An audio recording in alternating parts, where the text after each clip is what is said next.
ابر بارانی منی ای مادر، جان جانانی منی ای مادر. همچو برگه بفتم من بر زمین، همچو برگه بفتم من بر زمین. داشتم خوش کنی ای مادر. چنانه که شما پی بردید، ما در قسم نظامی 54-53 قشون‌های داخلی وزارت کارهای داخلی جمهوری تاجیکستان قرار داریم. چون از تأسیس قواهای مسلح جمهوری تاجیکستان 3 سال پر می شود و ما خواستیم در این روز تاریخی با حامیان وطن باشیم و برنامه را با عنوان ورزش در ارتش منظور شما نماییم.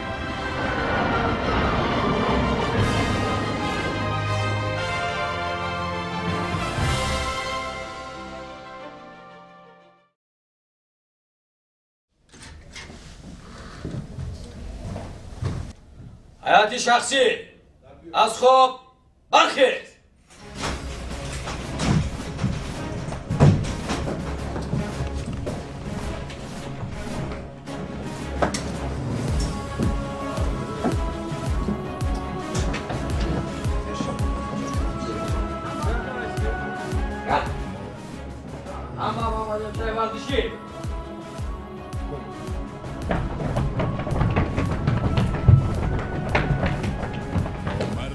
پدر و مادرانی که امروز فرزندانشان را به صف قواهای مسلح جمهوری تاجیکستان روانه میکنند باید دلپور باشند که فرزندانشان در بهترین شرایط خدمت میکنند، زیرا امروز پیشوای معظم ملت کوشش میکنند که در قسم‌های نظامی شرایط ارزنده برای خدمت سربازان فراهم آورده است و سربازان کوشش میکنند که برای حمایت مرز و بوم خدمت ارزنده کنند و این هم خوابگاه سربازان است که با همون امکانیت‌های معینی که برای سربازان معین شده است اینجا فراهم آورده شده است و سربازان میتوانند که در اونجا هم بعد از همون رجای معینی که در قسم حربی معین شده است آماده استراحت کنند. رهبریت قسم حربی هم کوشش میکند که برای استراحت و فراغت سربازان یک شرایط ارزنده را به میان بیارد.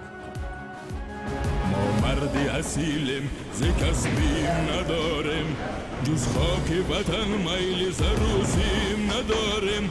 ما مردی اصیلیم ز کسبیم نداریم، جز خاک وطن میل زروسیم نداریم.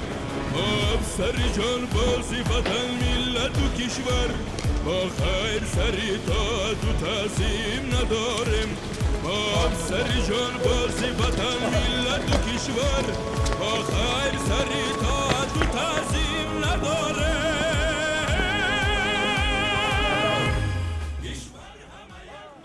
مطابق رجای روز تهیه گردیده در تمام قسم‌های نظامی مملکت سربازان روز خویش را با امر حربیانه از خواب برخیز شروع کرده به شغل ورزیدن به آب و تاب بدن و انجام دادن مشق‌های پگاه روزی ادامه می‌دهند.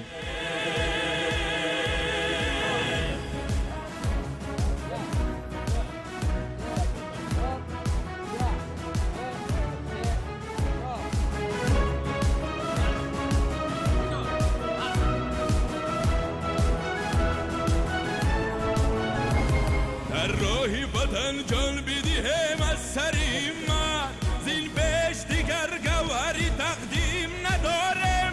از بحری وطن خورده چو سوگند صداقت، هرگز زیاده حاجتی تعلیم نداریم. امروز در قسم حربی مذکور برای در سطح خوب آب و تاب یافتن افسران و سربازان شرایط ارزنده مهیا گردیده است که هیئت شخصی وظیفه‌های داشته‌شان را به چون و چرا اجرا می‌نمایند. مشق‌های جسمانی از مهمترین طلبات قسم نظامی به شمار می‌رود. سطح بلند آمادگی جنگی هیئت شخصی قواهای مسلح در همه دور و زمان از تعلیم و تربیت خوب افسران و سربازان، سیقل دادن دانش‌های سیاسی و نظامی و احساس بلند وطندوستی و صداقتمندی وابستگی زیاد دارد.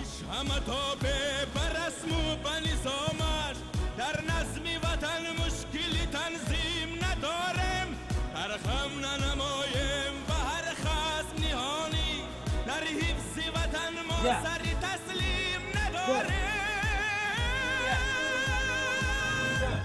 کشور همه یک مرز و بر و بوم و فضایش، توأم و وطن ثروتی تقسیم نداریم. вазифаи ман дар қисми ҳарбӣ тайёр намудани сарбозони ҷангвон дар рӯҳияи ватану ватандӯстӣ ва тайёр намудани онҳо ба тайёрии ҷангӣ мебошад ки мо ҳамарӯза бо онҳо машғулиятҳои дар намуди тайёрии ҷангӣ, тайёрии оташшонӣ, тайёрии тактика ва тайёрии сафарҳоӣ мегузаронем.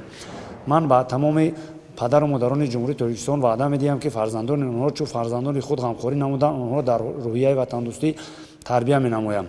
ман ба ҷавонони ҷумҳурии Тоҷикистон даъват ба аввал меорам ки биёянд ба ҷумҳурии Тоҷикистони худ ба ватани худ хизмат намоянд. хизмат ба ватан қарзи ҳама мардон аст. дуризи ватан шеваи номардон аст. рав ба ҳама ашхос бигӯ ин арзи маро, ин марзу буми ватан ба аскарон пазмон аст.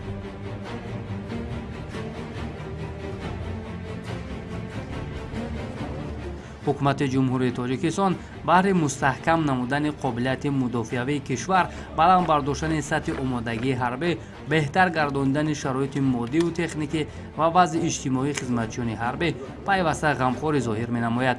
шароите ки дар қисми низомии мазкур баҳри сарбозон муҳайё гардидааст, имконияти бештарро барои дар сатҳи хуби омодабош қарор доштанашон фароҳам меорад.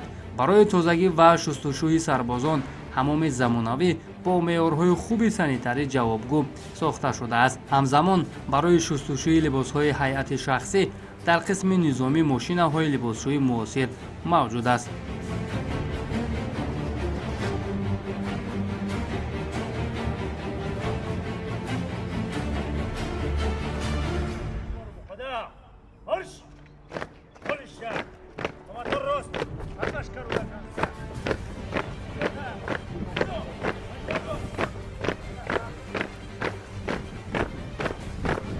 гузарондани машқҳои сафорӣ ва омӯзондани тарзу усулҳои дурусту дақиқи қадамзанӣ мутобиқи оинномаи сафорҳои қувваҳои мусаллаҳи кишвар дар баробари фанҳои тайёрии ҷамъиятӣ гуманитарӣ ва оташфишонӣ барои сарбозон аз ҷанбаҳои муҳиму самарабахш ба ҳисоб меравад.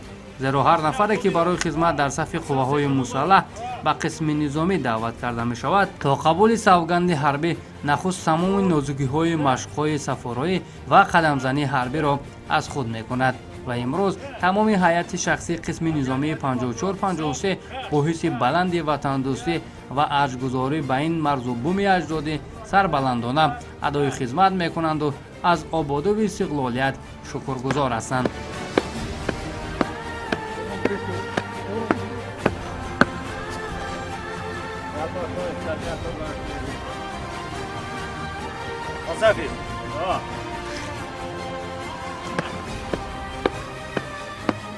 аз нигоҳи ман ҳимояи ватан ин ҳам фарзу ҳам қарз аст. ҳар як ҷавонмарде ки дар худ ҳисси ватандӯстӣ дорад, бояд ватани худро ҳимоя намояд ва фахр кунад ки чунин давлати соҳибистиқлол, дунявӣ, демократӣ ва ягона дорад. шахсан барои ман фахр аст ки ман дар ин ҷумҳурии Тоҷикистони худам кор ва фаъолият менамоям. ман як ҷон дорам ки фидои ватан кардам. агар 10 ҷон ҳам дошта бошам, бар ин ватани худ мебахшам ва ӯро фидо менамоям.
خب اصلا وظیفه باتالون مذکور از چی عبارت است؟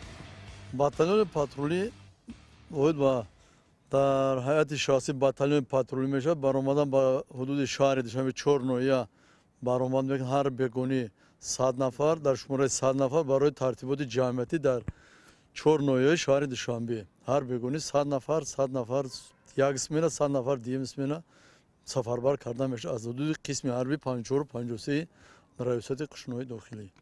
اینا تنها در داخل شهر دوشنبه و دیگر بیرون از شهر دوشنبه چی؟ берун аз шаҳри душанбе батальони таъиноти махсус ҳаст дар қисми ҳарбӣ ва дар ҳолати ягон омодабошии ҷангӣ омодаанд, ягон супоришҳое аз роҳбария чид сафарбар карда мешаванд. خب تا جای ما اینجا مشاهده کردیم شما همون تاکتیکا و یا که همون بگیم وابسته به همین بتالیون مشق‌های هست شما بیشتر راه اندازی میکنید میگذرانید. اصلا من میخواستم یک چیز رو بفهمم کیها بیشتر اینجا انتخاب میشوند؟ اینجا دا اصلا سربازای قد بلند قدشون از 1.80 بلندتر باید باشند، جسمان آب و تاب یافتند. همه روزا حیات شخصی ما سحر تا ساعت 12 بعد обед همه روزا ما آمادگی میبینیم، آماده باشیم. در حالت آماده باش ما قرار داریم. خب اکنون امروز شرایط در قسم حربی چگونه است؟ شرایط خیلی مهیا هستند. تمامی لوازمات جنگی که به ما لازم است سر وقت همش میرسد. یگون کمبودی ما از جهت شرایط نداریم. ما وظیفه خدمتی خود رو در سطح بلند پیش برده ایستاده‌ایم.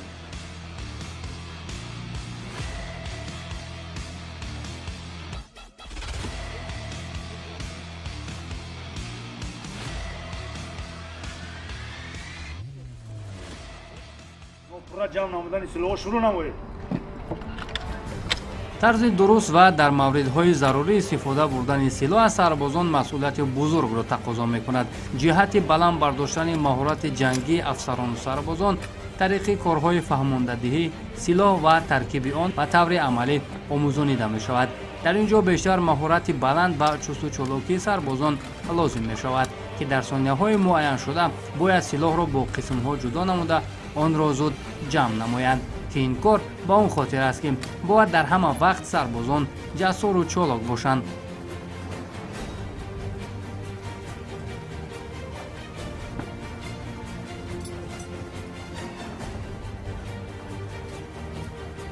ورزش در قسم نظامی 54-53 قشون‌های داخلی وزارت کارهای داخلی جمهوری تاجیکستان یکی از مهمترین مشغولیت‌ها به حساب می‌رود. و امروز تا جایی که اطلاع گرفتیم از روی نمودهای فوتبال، والیبال، گوشتین و محاربه‌های آمیخته افسران و سربازان این قسم نظامی خیلی فعال هستند و در آن مسابقه‌هایی که میان ساختارهای قدرتی برگزار می‌گردد آنها همیشه اشتراک می‌کنند و یک لحظه توجه می‌کنیم به مشق و تمرین‌هایی که عین حال افسران و سربازان در این میدانچه ورزشی گذرانده ایستادند.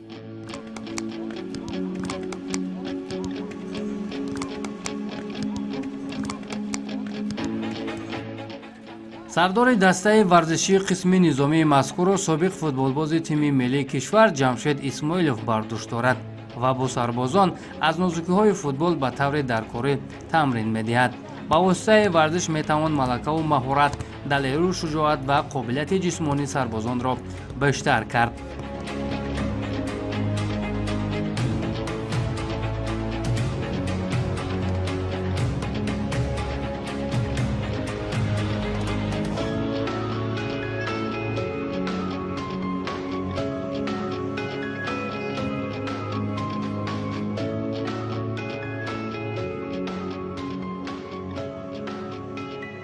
بچه‌ای که نوآمد بودن در دسته ما خوب بازی کردن نمیتونستن. با کمک اسماعیلوف جمشید مربی خیلی مثال مشقای خوب میدید، خیلی یاد گرفتن، خیلی پیشروی کوشش کردیم که با عدد زیادتر شود. من سرباز قطاری محمدیار فردرازق از ناحیه فرخار طول 11 ماه که در قسمت 54-53 خدمت میکنم. خدمت خیلی تصفی بلند است. شرایط خیلی خوب است. من پیش اومدن فوتبال بازی میکردم دسته آسیمی. ما اومدم جده وقتی که جا اومدم دیدم که فوتبال مقصد تمرین خوب است، میخوام کمی زیادتر کنم. مقصد بازی میکنیم، جا میفرمودیم بازی کردیم، جای دیگه شدیم. من با همه جوانا گفتنیم که بیاین خدمت کنم، بهترین جای، همه شرایطش خوبه. مقصد ما بازی میکنیم، یکم کمبودی نیست. بیان با بسیار چیزا رو میآموزن، میرن با بازی میکنن، جای خودشون جای یاد میگیرن، مشق میکنن.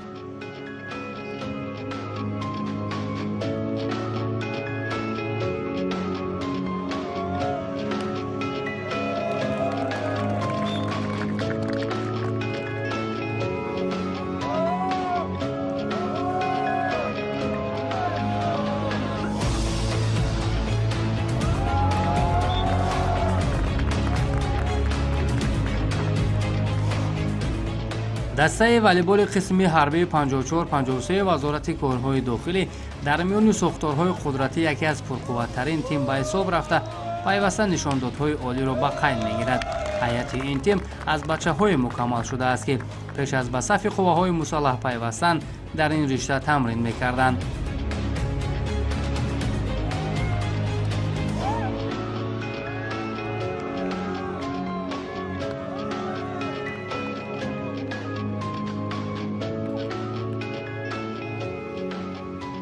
ما در قسم حربی 54-53 خشونای داخلی خدمت میکنیم.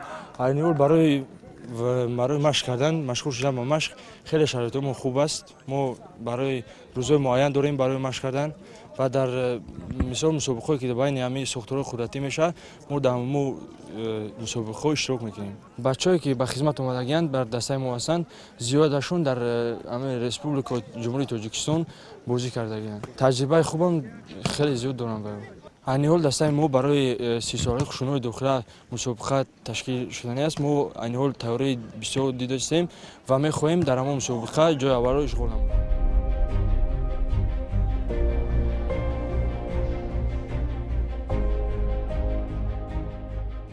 در قسم حربی 54-53 دسته ورزشی داریم که از چند نمود ورزشی در اینجا تمرین می‌نمایند.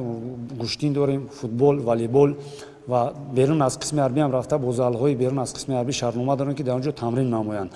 تقریبا در قسم حربی 60 ورزشگر داریم و اینها برای دستاوردهای قسم حربی و جمهوریوی سهم خود را به نهایت می‌گذارند.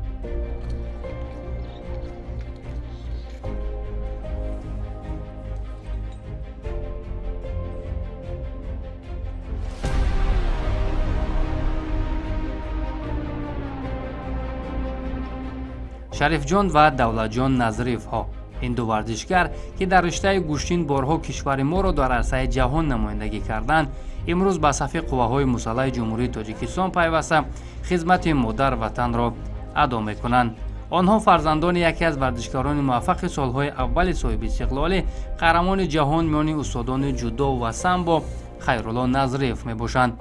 خدمت در صف ارتش ملی برای این ورزشکاران مایه افتخار و سرافرازی است. خدمت برای هر یک تمام جوانمرد این قرض است.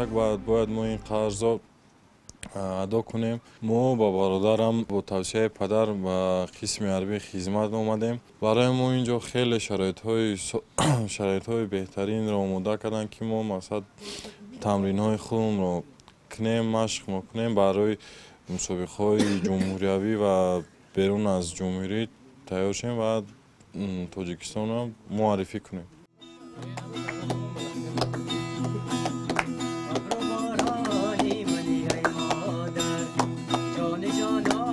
طولی 4 ماه می شود که این برادران یکجا با چندین ورزشکار دیگر در قسم حربی 54-53 خشون‌های داخلی وزارت کارهای داخلی جمهوری تاجیکستان ادای خدمت می کنند. شریف جان در قهرمانی آسیا عاید به گوشتین جودو میان جوانان صاحب نشان نقره گردیده، همزمان در رشته گوشتین سامبو نیز همین نتیجه را نشان داده است. دولت جان نظریف هم از قهرمانی آسیا در رشته جودو و سامبو جایزه دار است. با گفته این ورزشکاران حمایه مرز و بوم اجدادی رسالت هر یک جوان مرد است. در برابر یعنی که ما ورزشگر هستیم، جمهوری تاجیکستان را در عرصه بین المللی در عرصه جمهوریوی معرفی می نماییم و این چنین ما فرزند شجاع این کشور هستیم و به وطن خود ادای خدمت نموده وطن ما را حفظ می نماییم. من علاقه طول 4 ماه می شود در این قسم حربی ادای خدمت نموده ایستادم. خدمت به ما پسند است. ما شکر میکنیم که با ما شرایط کردن، مشق‌های خود را انجام بدهیم، تمرین میکنیم و در مسابقه ها همچنین اشتراک میکنیم و همچنین جمهوری تاجیکستان را حمایت میکنیم.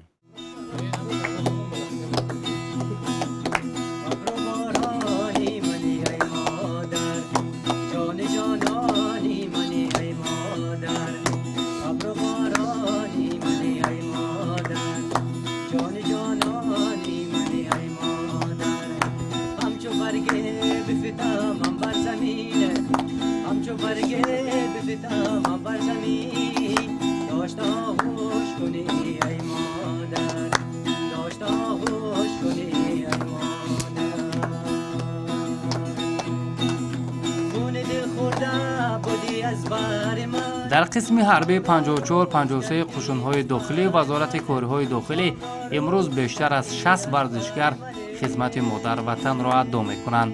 поквиҷдонӣ, таҳаммулпазирӣ, садоқат ба ватану миллат, матонат, далерӣ ва арзгузорӣ ба муқаддасоти миллӣ яке аз рукунҳои асосии миёни сарбозон дониста мешавад.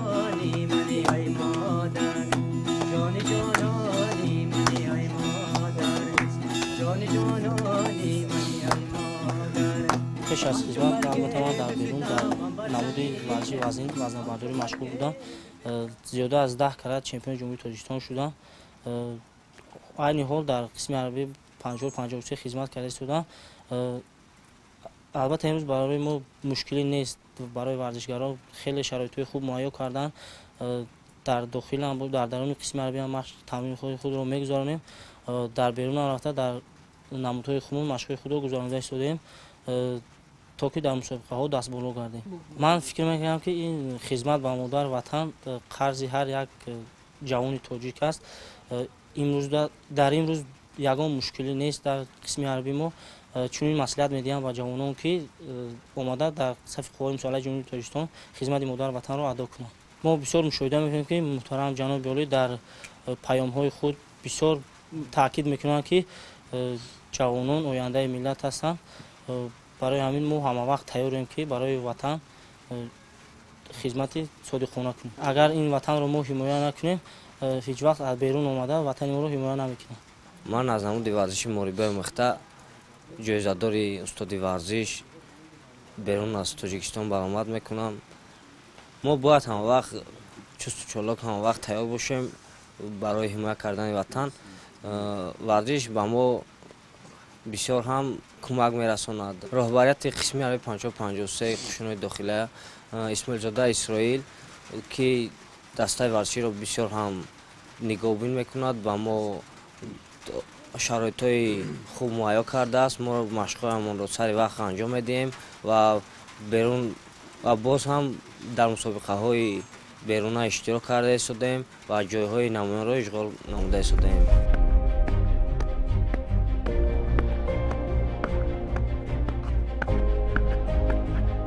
قریب از همه منطقه‌های جمهوری در این قسم حربی جوانان خدمت مادر وطن را ادا می‌کنند.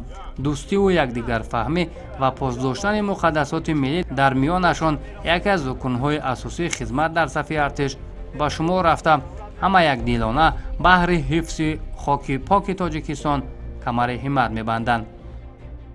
ما با همه بچه‌ها دوست هستیم. با ما قریب که از همه نمود ورزش هستن بچه‌ها همراه ما ادای خدمت میکنند. ما همچون برادر در یک خانه همچون در یک جا زندگی میکنیم. برادر و دوست هستیم. امروز ما با بچه‌ها در همین قسم حربی نشستیم، با هم صحبت میکنیم، سودخوانی میکنیم. این هم از صاحب استقلالی تاجیکستان میباشد. بهترین خدمت ما برای همه سرزمین حمایت کردن مرز بوم وطن مادر می باشد. برای من فخر است که مقصد در دولت خودم خدمت میکنم و وطن مادر خودم رو حمایت میکنم.